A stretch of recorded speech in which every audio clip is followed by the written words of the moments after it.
Anuraniyan Mahatu Mahiyan. This is a Vedic saying that says, smaller than the smallest is greater than the greatest.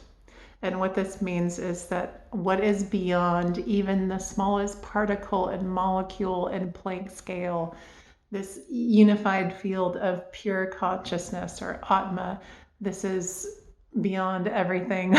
It's bigger, greater, infinite intelligence, infinite energy, infinite creativity. This field of consciousness that is everywhere, that we are all not only part of, but we are it. We are all one in this field of consciousness. This is the gist of how I think we are able to really know anything, go anywhere, see anything, do anything. And very specifically, I'm talking about wormholes.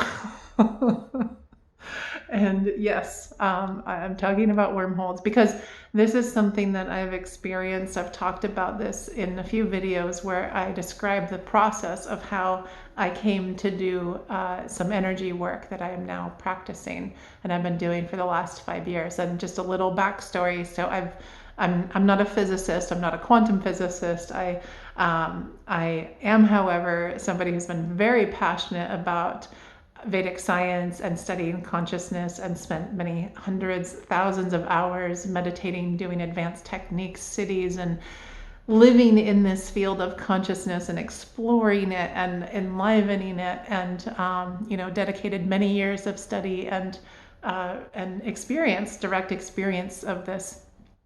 And so a few years ago, I had a shared death experience where somebody I really loved just like as a friend, as a soul, somebody that I really felt connected to, passed away suddenly and tragically. And a few months after he passed away, he was looking at what I was going to be doing with my life, and he's like, "You're going to be doing something totally different than the meditation you've been doing and teaching. It's this like healing work, and you're going to be, this is what you're going to be doing, one of the many things."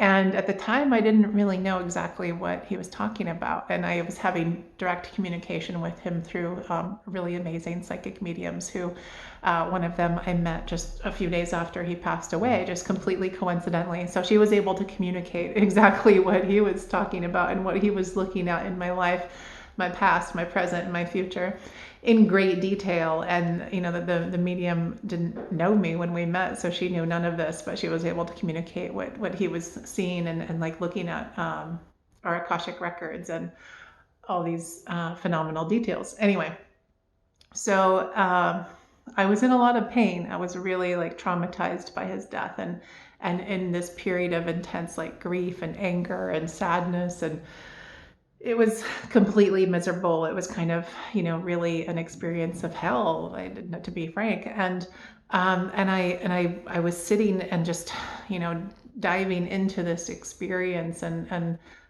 really afraid of like losing anyone else. And I had this moment where I was grieving, like even him as like a brother, and then afraid that like my own sibling or people that I loved who were still alive would die. And I all of a sudden was like sitting next to them in my consciousness, sitting next to them, talking to them and telling them that I loved them, and they were in a hospital bed. And then when I went back to my room, I was in the meditation hall when I was having that experience, and I went back to my room, and somebody had texted me saying that person was having surgery that day. And I didn't know this. And this day happened to be in the Vedic tradition, Dhanvantari Day, which is the day of Ayurveda, the like god of Ayurveda, the god who gave the wisdom and knowledge of Ayurvedic medicine to people in ancient times in ancient India. And so I was on this campus where there were some Indian monks or pundits doing chanting for Dhanvantari that afternoon, and I was listening to that and just like really feeling this intense vibrational power of like just medicine and healing that day. And yet I was still really anxious and afraid that this person that I loved was going to pass away. So when I went to do my evening meditation, first I sat and just closed my eyes and started praying that this person would be okay. And my friend who had passed away came and put his hands on my hands and this light went up through my heart and up into my third eye, and I saw a wormhole appear in front of me in very vivid detail. And my consciousness went through the wormhole, and I bilocated it, and I was not only sitting where I was in the meditation room, but also then sitting in this person's hospital room, and I could hear and see the equipment.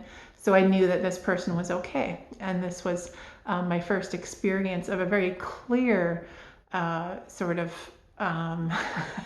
traveling through a wormhole, and just, as one does.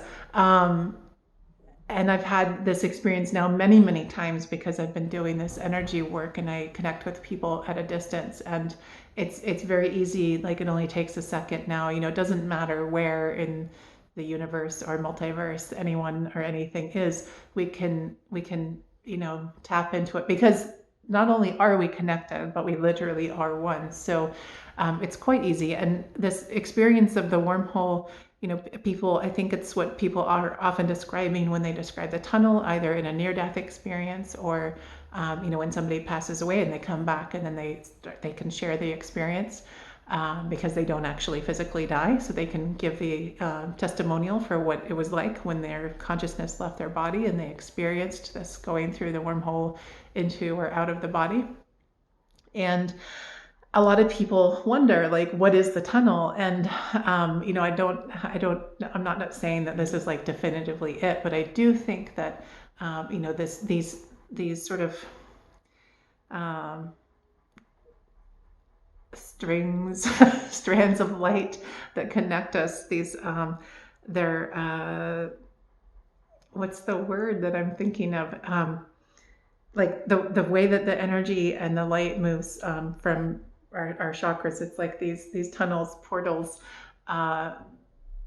Yeah, so it's like a tunnel, but it's like a filament is the word that I'm thinking of, or like a little thread or tube where there is an opening, but it's so fine. And I was reading yesterday something about, shamanism, and how shamans have always traveled through these wormholes to anywhere, and, worked on all these different levels and all these different people.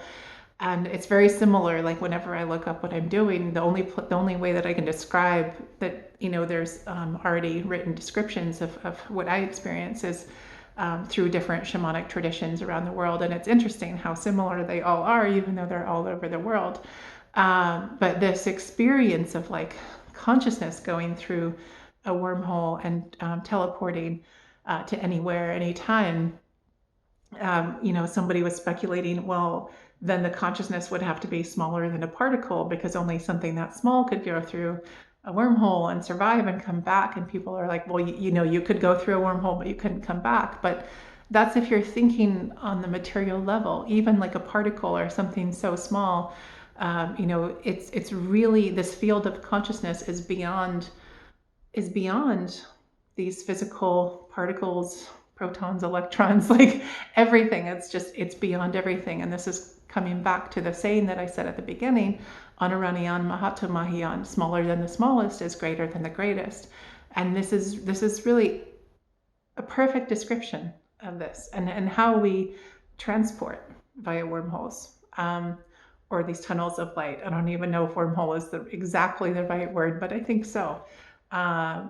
It's because consciousness is, it's interesting, because I've had the experience where I experience going through it, and it's so lightning fast. It's like in a nanosecond, I'm here, and then I'm wherever the person is, thousands of miles away, that I'm working with or perceiving at that time. And when I first had the experience, it was so big. It was like this extreme expansiveness. And that's something else that people describe when they have near-death experiences or out-of-body experiences, is how enormous actually our consciousness and our soul is. And yet we're expected to like squeeze into these physical bodies, and it's a little absurd sometimes. And it's also very limiting. I've heard people talk about how they think that the body is actually the veil between life and death. And in some ways, I do think that that's true. It's like the chandis, the hiding, the covering, the kosha, the sheath that is like making us forget that we're unlimited, unbounded, pure consciousness. So just a few quick thoughts on quantum teleporting. And Yeah, we can know anything, do anything, be anywhere. We're infinite.